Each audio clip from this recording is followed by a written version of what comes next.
Hello everyone, আসসালামু আলাইকুম। Welcome back to my channel. আজ আমি আপনাদের দেখাবো কিভাবে খুব সহজে ডিম ছাড়া কাস্টার্ড তৈরি করা যায়। আশা করছি রেসিপিটি আপনাদের ভালো লাগবে। তো চলুন দেখে নেওয়া যাক। এখানে আমি একটা পরিষ্কার শুকনো বাটি নিয়েছি। এখন আমি এর মধ্যে দিয়ে দিচ্ছি 1/4 কাপ কাস্টার্ড পাউডার। তারপর আমি দিয়ে দিচ্ছি 3 টেবিল চামচ পরিমাণ পানি। এখানে আমি ঠান্ডা পানি দিয়েছি। অবশ্যই ঠান্ডা পানি দিতে হবে, গরম পানি দেওয়া যাবে না। তারপর আমি বাটিটা একটা সাইডে রেখে দিব। এখন আমি চুলায় একটা ফ্রাই প্যান বসিয়ে দিয়েছি। তার মধ্যে আমি দিয়ে দিচ্ছি 1/2 লিটার দুধ। দুধটাকে আমি জাল করে নেব। একটা বলক আসার পর আমি এর মধ্যে দিয়ে দিচ্ছি চিনি। এখানে আমি 4 টেবিল চামচ চিনি দিয়েছি। আপনারা আপনাদের টেস্ট অনুযায়ী চিনির পরিমাণটা আরও বাড়িয়ে কিংবা কমিয়ে দিতে পারেন। তারপর আমি আরেকটা বলক আসা পর্যন্ত অপেক্ষা করব।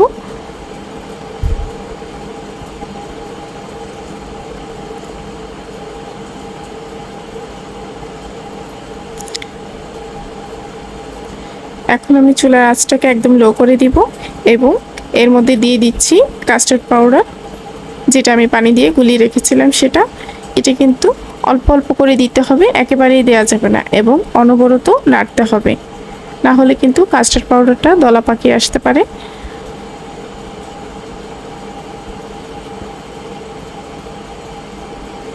অল্প অল্প আছে এটাকে কুক করতে হবে যতক্ষণ না এটা একটা থকথকে ভাব আসে।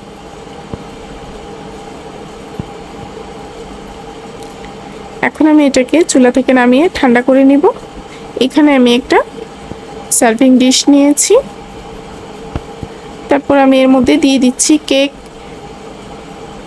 এখানে আমি প্লেন কেক দিয়েছি, আপনারা চাইলে যে কোনো কেক দিতে পারেন।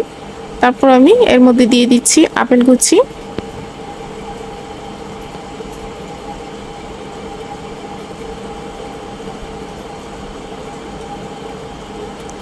এখন আমি এর মধ্যে দিয়ে দিচ্ছি আঙ্গুর। আঙ্গুরটাকে আমি কেটে দুটো ভাগ করে নিয়েছি। আপনারা চাইলে গোটাও দিতে পারেন অথবা আরও বেশি পিস করে নিতে পারেন।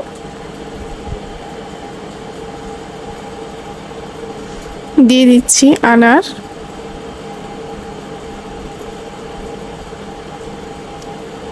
ফ্রুটস আপনারা আপনাদের টেস্ট অনুযায়ী দিতে পারেন। আপনারা চাইলে কয়েক রকমের ফল অথবা 2 রকমের ফল দিয়েও বানিয়ে নিতে পারেন। এখন আমি এর মধ্যে দিয়ে দিচ্ছি কাস্টার্ড। কাস্টার্ডটা একদম ঠান্ডা করে নিতে হবে।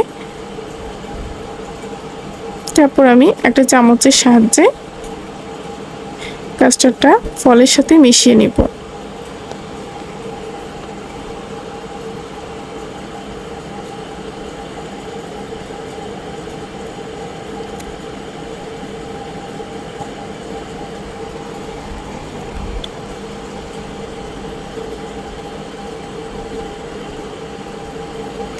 সবগুলো ফ্রুটস আমার মেশানো হয়ে গেছে।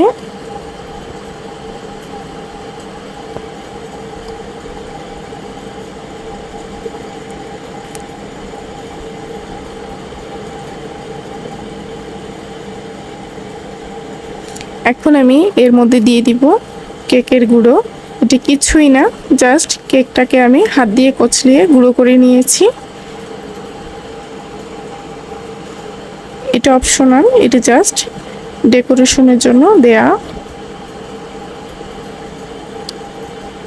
তারপর আমি এর মধ্যে সবগুলো ফ্রুটস দিয়ে ডেকোরেশন করে নিব।